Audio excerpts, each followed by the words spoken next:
प्रधानमंत्री ने बेशक से जम्मू कश्मीर के लीडर्स को ये आश्वासन दिया हो कि जल्द ही जम्मू कश्मीर में राज्य का दर्जा जो है वो बहाल किया जाएगा, लेकिन केंद्रीय गृह मंत्रालय ने कोई भी आश्वासन फिलहाल नहीं दिया है। आज उन्होंने एक रिटन रिप्लाई जो है वो राज्यसभा में दिया है, जिसमें ये साफ कहा है कि जब तक वहाँ पर नॉर्मलसी जो है वो रिस्टोर नहीं हो जाती तब तक ये जो वहाँ पे जो राज्य का दर्जा नहीं दिया जा सकता। लेकिन दिलचस्प बात यह है कि एक दूसरे ही रिप्लाई में केंद्रीय गृह मंत्रालय ने साफ कहा है कि किस तरह वहां पर वायलेंस का लेवल जो है वो पिछले साल कम हुआ है। 59% जो है वो वायलेंस लेवल 2020 में ड्रॉप हुआ है। इन कंपैरिजन अगर हम 2019 की बात करें तो सिर्फ 32% जो है वो ड्रॉप किया गया था।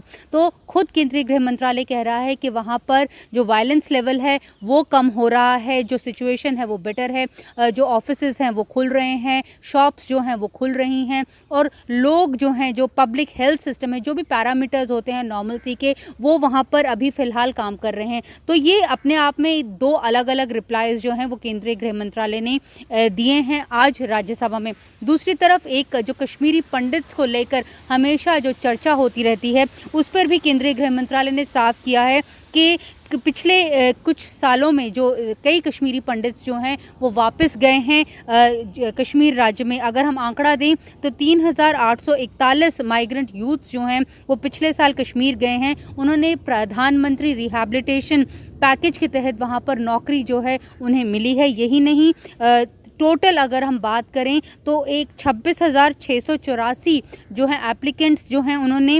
1997 पोस्ट के लिए अप्लाई किया है। तो धीरे धीरे जो लोग हैं, कश्मीरी पंडित्स भी जो हैं वो वापस जाने की कोशिश कर रहे हैं। ये आंकड़े जो हैं वो केंद्रीय गृह मंत्रालय के हैं। उन्होंने ये भी कहा कि जो सरकार है, मोदी सरकार है, वो ज़ीरो टॉलरेंस पॉलिसी जो है वो इख्तियार कर रही है।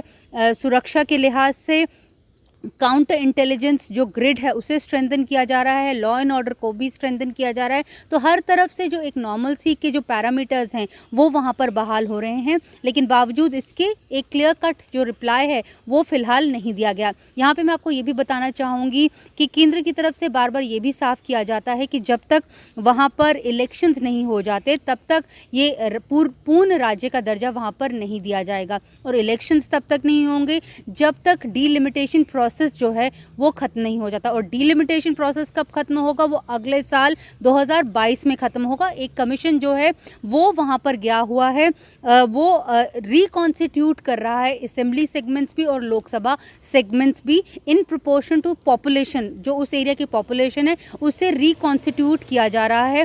ये जो डीलिमिटेशन कमीशन है इसमें जो पहले जो थी पॉलिटिकल पार्टीज पार्टिसिपेट नहीं कर रही थी, लेकिन अब प्रधानमंत्री के मिलने के बाद उन्होंने पार्टिसिपेट जरूर किया, लेकिन वहां पर भी उन्होंने इसी बात पर जोर दिया कि राज्य को पूर्ण दर्जा पहले दिया जाना चाहिए। यहाँ पर एक और बात जो उठाने की ज़रूरत है वो ये है कि बेशक से जम्मू कश्मीर यूनियन टेरिटरी बना दी गई हो, लेकिन वहाँ पे जो इश्यूज़ हैं, लोगों से जुड़े हुए मुद्दे जो हैं वो वहाँ पर यही हैं कि बेटर एडमिनिस्ट्रेशन वहाँ के लोगों को चाहिए, करप्शन फ्री एडमिनिस्ट्रेशन चाहिए। लेकिन पिछले 3 सालों में 2019, 20 और 21 में भी हमने देखा कि इसके पाने में जो वहाँ की एडमिनिस्ट्रेशन है वो अभी कामयाब नहीं हुई है। यही वजह है कि लोगों में अभी भी जो एक दिल्ली से जो दूरी है वो बना के रखे हुए हैं। अभी हमने कुछ समय पहले ये भी देखा था कि किस तरह से ब्यूरोक्रेसी में भी जो है वो तू में चल रही थी। जो वहाँ के चीफ सेक्रेटरी थे BVR सुब्रमण्यम, जब उन्हें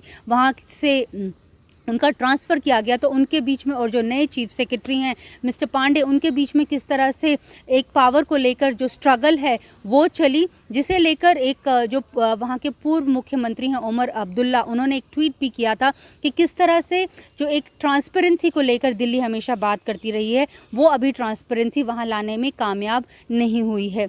तो पॉलिटिकल पार्टीज़ अपनी जगह हैं, लेकिन दिल्ली को चाहिए कि वहाँ पर करप्शन फ्री जो एक है गवर्नमेंट दे, वहाँ पे एडमिनिस्ट्रेशन दे, ताकि जो दिल्ली से दूरी की जो बात होती है वो कम की जा सके।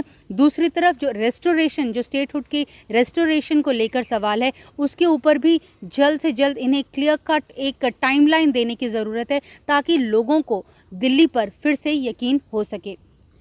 फिलहाल मेरे साथ आज यहाँ से इतना ही। नमस्कार।